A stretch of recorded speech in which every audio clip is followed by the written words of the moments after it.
Before the Daniel Plan, I had grown up in a home that was not particularly healthy. We weren't very active, and as I grew up and became an adult, I did get more interested in health and in fitness and eating right. I just felt awful. I wasn't sleeping, and I just thought, I don't really want to end my life this way. I think it was all in my mindset. I allowed myself to focus on the negative and not what could be. There's no doubt you feel different. In fact, you can't imagine how bad you felt until you start feeling good. I've always gotten to points where I'm tired of it, and then I'll get on a strict diet, I'll lose some. So it's more of this for me. Once I finally gave myself permission to have setbacks, it made it so much easier for me. When my focus is right, it creates healthy habits where I can progress, eat healthy, work out, but it affects other parts of my life too. The Daniel Plan taught me to be graceful with myself. It taught me that the motivation for health and for fitness is far beyond my vanity. It's far beyond what I look like. Before I knew it, I looked back and months had gone by and I thought, wow, okay, not giving up on that one setback really made a difference for me, and it all added up.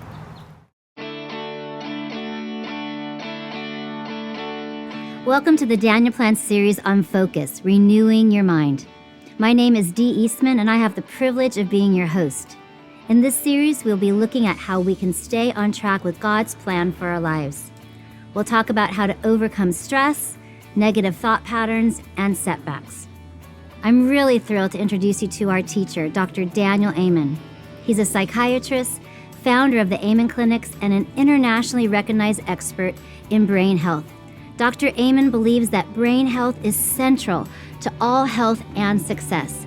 He says when your brain works right, you work right. And when your brain is troubled, you are much more likely to have trouble in your life as well. Your brain is the most expensive real estate in your body. Even though it's only 2% of your body's weight, it uses 20 to 30% of your calories and 20% of your body's oxygen and blood flow. That's because it does so much important work. In this session, we'll learn how the lifestyle choices we make have a huge impact on brain health. So let's welcome Dr. Daniel Amen and hear what he has to share with us about how to have better brains and better lives.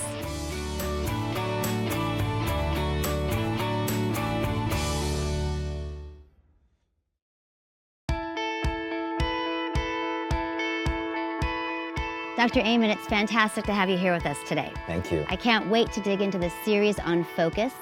And when I look at the Daniel Plan, the Focus Essential has been very unique to our plan. I'd love to hear your input on why it's vital and important.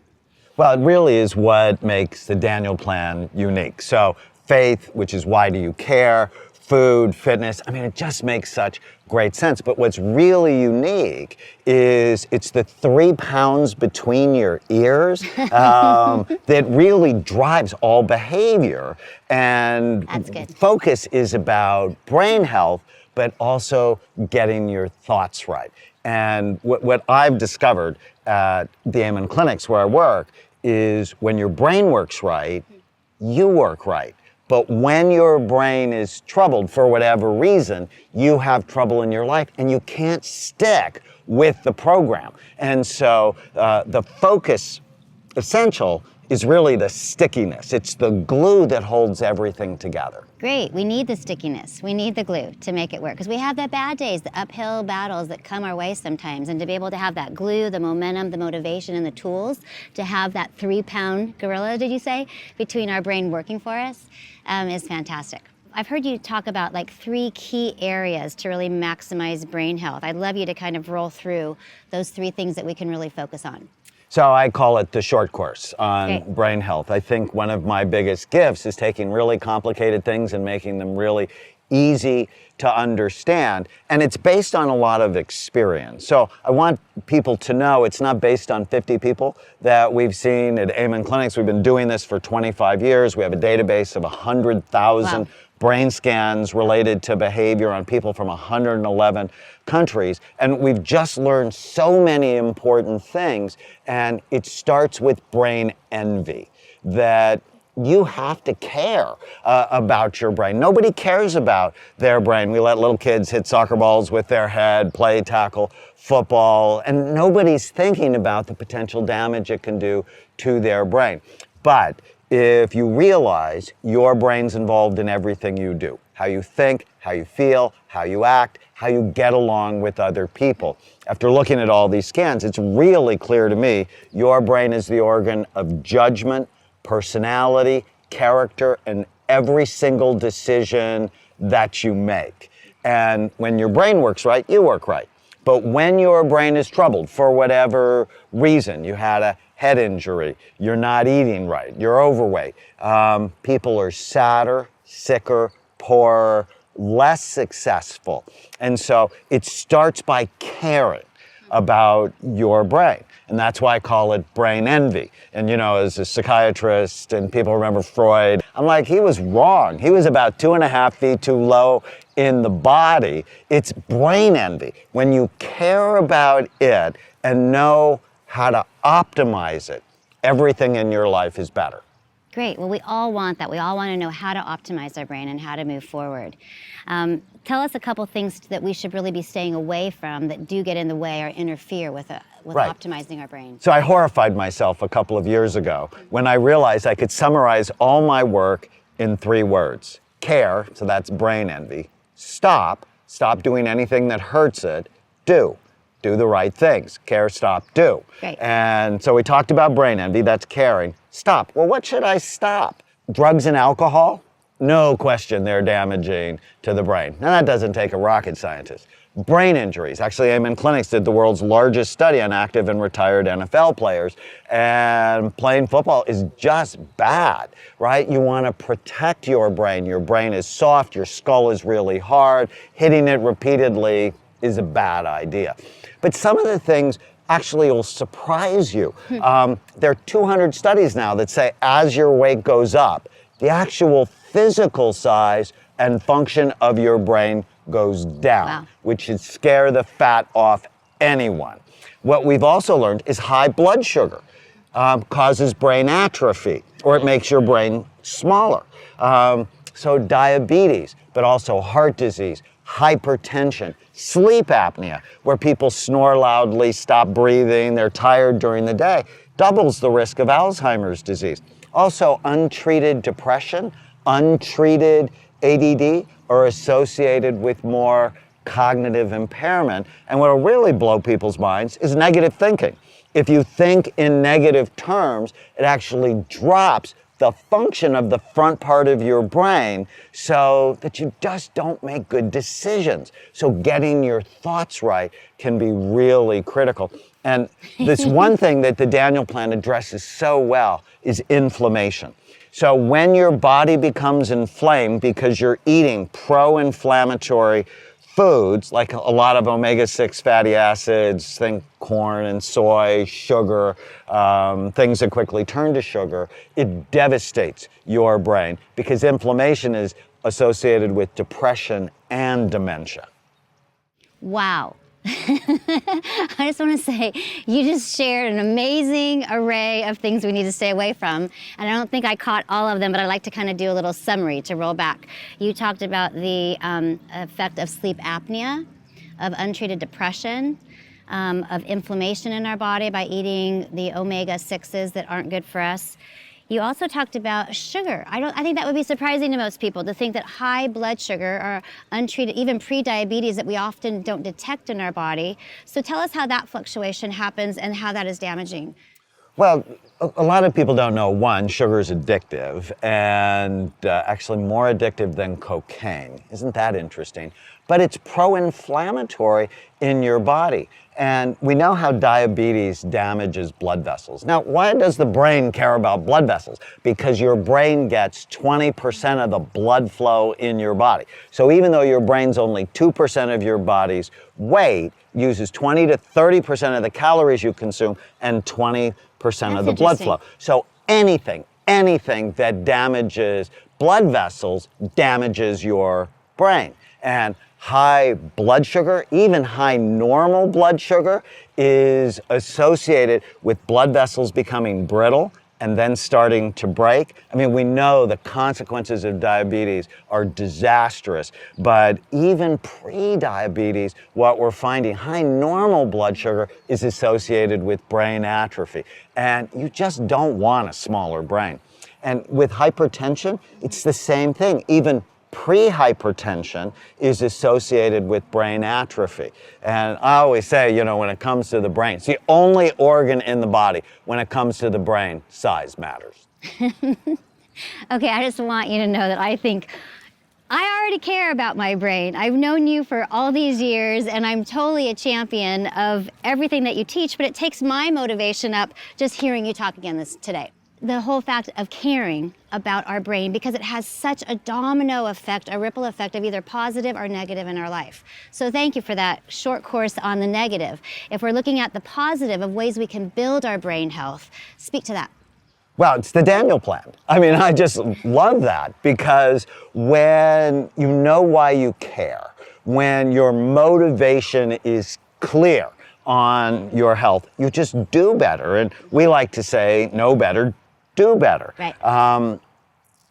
Food. Oh my goodness, food is medicine, or food is poison. If your brain is the most active metabolic organ in your body, then you have to eat right to think right. And the Daniel Plan, food plan, is awesome. It's amazing. It's high quality protein, high quality fat, lots of vegetables, because vegetables are in fact medicine, but they're medicine for your brain. And why fitness? I mean, why should we care? Because it's all about blood flow, right? If you're getting your body moving, you're getting your blood vessels healthy, that's supplying great blood flow and nutrients to your brain, and then it takes away toxic waste.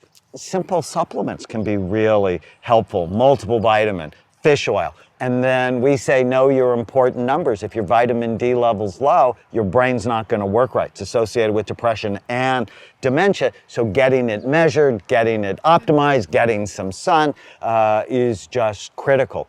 Now, back to exercise for a second. It's coordination exercises. When you do things like dance and table tennis, juggling, that is really awesome for connecting new pathways in the brain. Juggling? Juggling. And you and I juggle so many things We do juggle together. so many things. And then Right. gratitude. I mean, gratitude is just so interesting, because people, where you bring your attention determines how you feel. And there's studies showing if you just write down 3 things you're grateful for every day, it increases your sense of happiness. We actually studied meditation, and we found simple breathing forms of meditation actually activated the front part of the brain. Now, why would you care about the front part of your brain? Because it's the most human, thoughtful part of your brain. 30% of the human brain, 11% of the chimpanzee brain. And what also is amazing, awesome, incredible for your brain is hanging out with Daniel Plan people. Why? Because there's actually great studies on longevity. How long you live depends on the health of the people that you spend time with. So if you really want your brain right, what I often tell people is find the healthiest person you can stand, and then spend as much time around him or her as possible. Well, we just had a treat yesterday. We had, actually for the last 2 days, we had about 40 Daniel Plan participants come through and talk about their stories that the Daniel Plan had on impacted, how it impacted their life.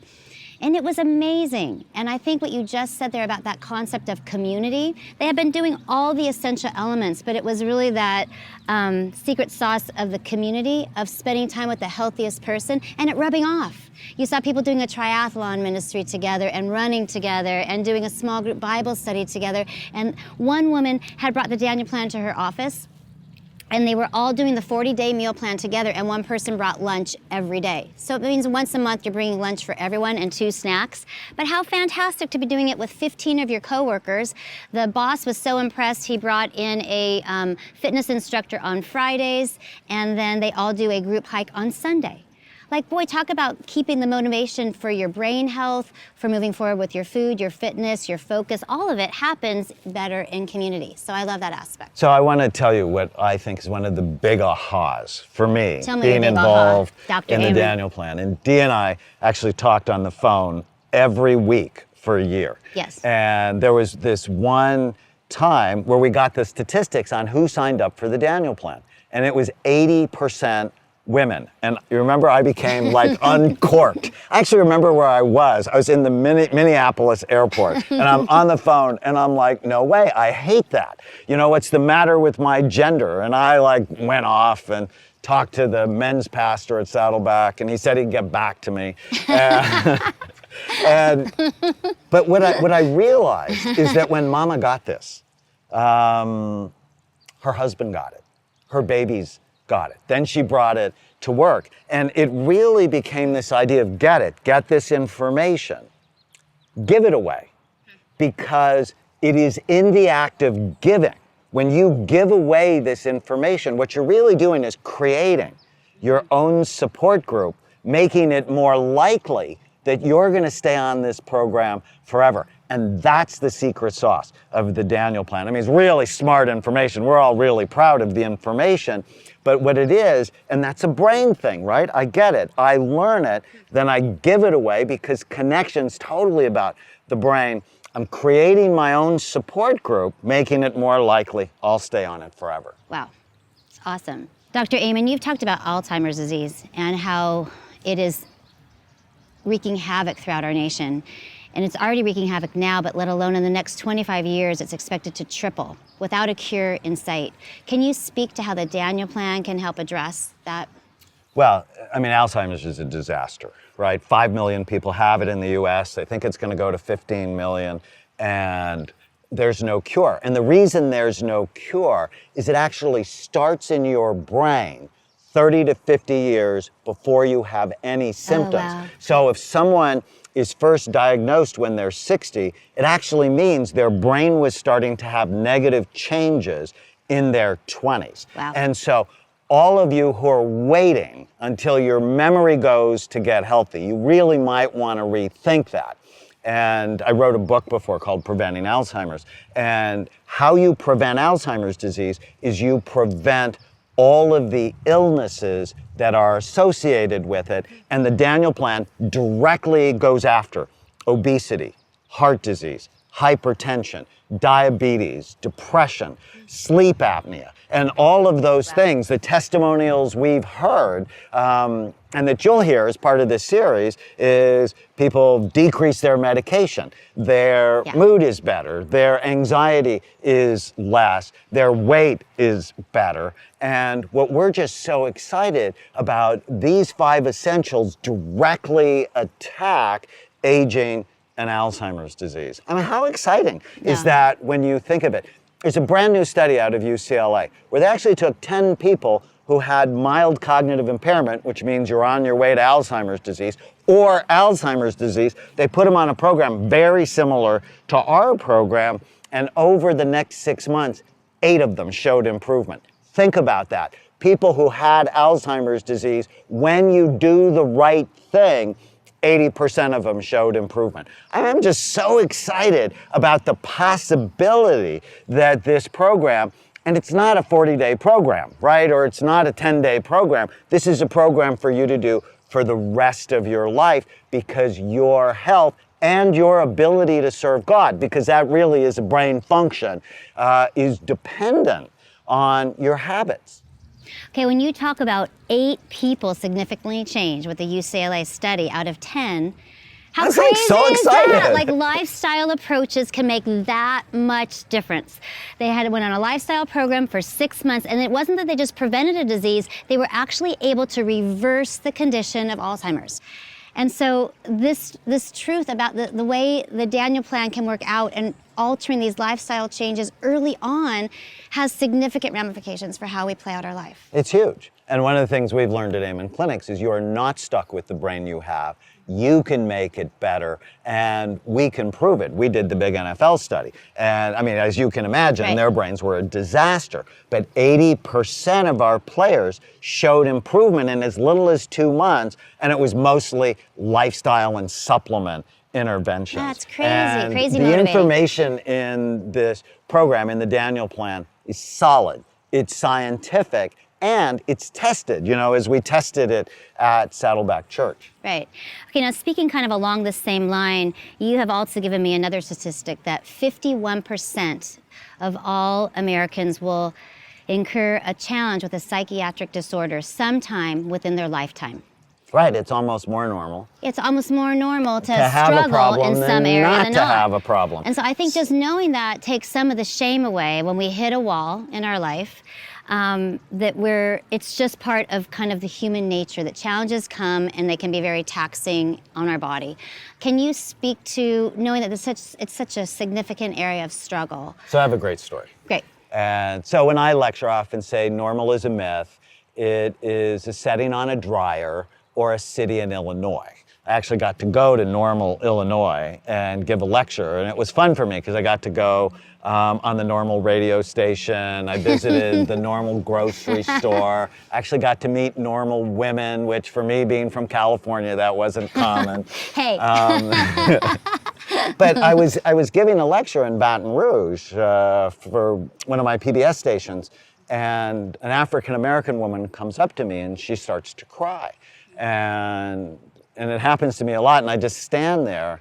And when she stopped crying, she said, "My son has paranoid schizophrenia, which is an awful psychiatric illness." And he wouldn't take his medicine because what he kept saying is, "I just want to be normal." And then, by random chance, if you believe in random chance, he saw me on public television. I told the normal thing, and he started taking his medicine. He said, "Well, I am normal. Normal people have problems, but if I have a condition that needs medicine," and here at the Daniel Plan, we're not opposed to medicine. We're sort of opposed to the indiscriminate use of medicine, right? Try lifestyle things first. But he took his medicine and he was so much better. And the fact was, he was normal, right? Normal people have problems. It's the smart ones that when they have problems, they get help for it. That's all we want. We want to be able to get help through lifestyle approaches, through being in community, through integrating these 5 essential elements into our life. Medicine is important, right? But Hippocrates, like 2,500 years ago, said first do no harm. And in fact, the Daniel Plan first does no harm, and we've seen it help improve mood, help improve anxiety disorders, help improve focus, help improve sleep, help improve cognitive impairment. And, I think it's why you and I for so long have been so excited about getting people to do the program. It's true, because I think being in ministry for as long as I have, and my own life experience as well, is that life can be challenging and those things can really add up. You have talked about, I think 23% of women between the ages of 40 and 60 are either on an antidepressant or an anti-anxiety. And I think I'd like you to address depression and anxiety directly, because so many, even broader than that, struggle. And what are the specific things that we can do in our life to address that head on? It's just crazy. I mean, when you think of it, nearly a quarter of women between 40 and 60 are taking medicine for depression. It's nuts. And one of the reasons is most people don't know birth control pills actually drop serotonin in your body. And so serotonin is sort of the don't worry, be happy, feel-good chemical. And then progesterone, one of the really important female hormones, drops about 10 years before people go into menopause, and all of a sudden they're anxious and can't sleep, they're drinking more, and they just don't know if they get their progesterone level checked and optimized, they will feel so much better. Wow. But ADD, anxiety, depression, they're real. They ruin people's lives. But the first thing to do is not just go jump on medication. The first thing to do is get your life right. Faith, food, fitness, focus, and friends can make a radical difference. But if you're still suffering with chronic sadness, with crying for no reason, with panic attacks, it's really important to see someone and get the help that you need, because you're normal. Well, thank you. I think it just makes us all feel like we're in this together, that there's plenty of support, whether it's through the 5 essential elements, getting additional medical support when needed, but ultimately that there's solution to some of the areas that have caused us maybe the most suffering in our life, and that there's ways to get through it. Well, and unfortunately in the church, the church really hasn't done a good job when it comes to mental health. Your brain can have problems just like your heart can have problems or your liver can have problems, and a lot of people don't recognize that. So they feel great shame if they suffer from ADD, anxiety, or depression.